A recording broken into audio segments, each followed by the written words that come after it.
Come on down to the Dave Emporium of Suda51 games and you can get the latest Suda51 game, Killer is Dead! Today! Killer is Dead features sword fighting, shooting, drilling. We can't believe we're giving it away! We've got guns you can charge, guns that freeze enemies, and you can upgrade everything. Is it any good? I don't know, probably. Let's take a look. It's not often you get to play as someone working a cushy government contract. It's even rarer they involve killing supernatural beings. Then again, not every game's made by Suda51. Killer is Dead is the latest game from Grasshopper manufacturer, previously made No More Heroes and Lollipop Chainsaw, and you play as Mondo Zapper, a smooth talking agent with a sweet blade and a metal arm. You get offered a job with your trusty sidekick Mika and you kill people that your clients ask you to.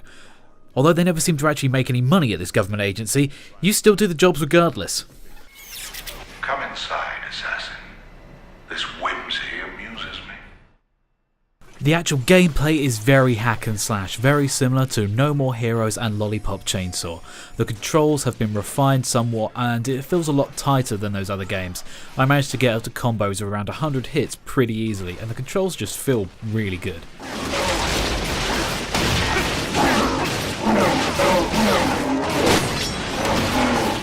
The art style is something I've never really kind of seen before on the Unreal Engine. There's some really great set pieces. For example, this scene in Japan is just a great stage, although there's a fair amount of military complex corridors to run down as well.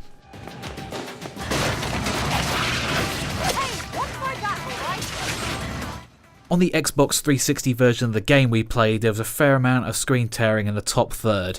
You notice this more when you're running around rather than fighting enemies, but it's still quite noticeable.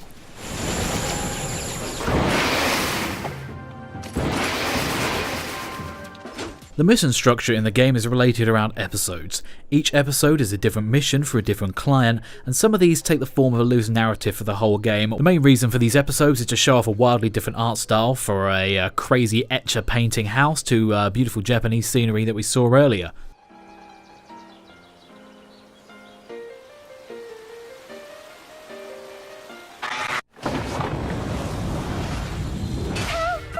Are you too scared to hit girls in real life? Why not buy The Killer is Dead, featuring creepy gigolo mode, where you can look at girls without getting caught. Bueno! There's a number of side missions on offer here as well, ranging from challenge modes, motorbike things, stealth sequences, but there's also something called gigolo mode, where you have to steal glances at girls when they look away, and then give them presents to seduce them. It's all very creepy and I'm not entirely sure why it's even in the game. You do this to get sub-weapons to use within the game, but the actual mode itself is supposed to come off James Bond, but comes off very 15-year-old teenage boy.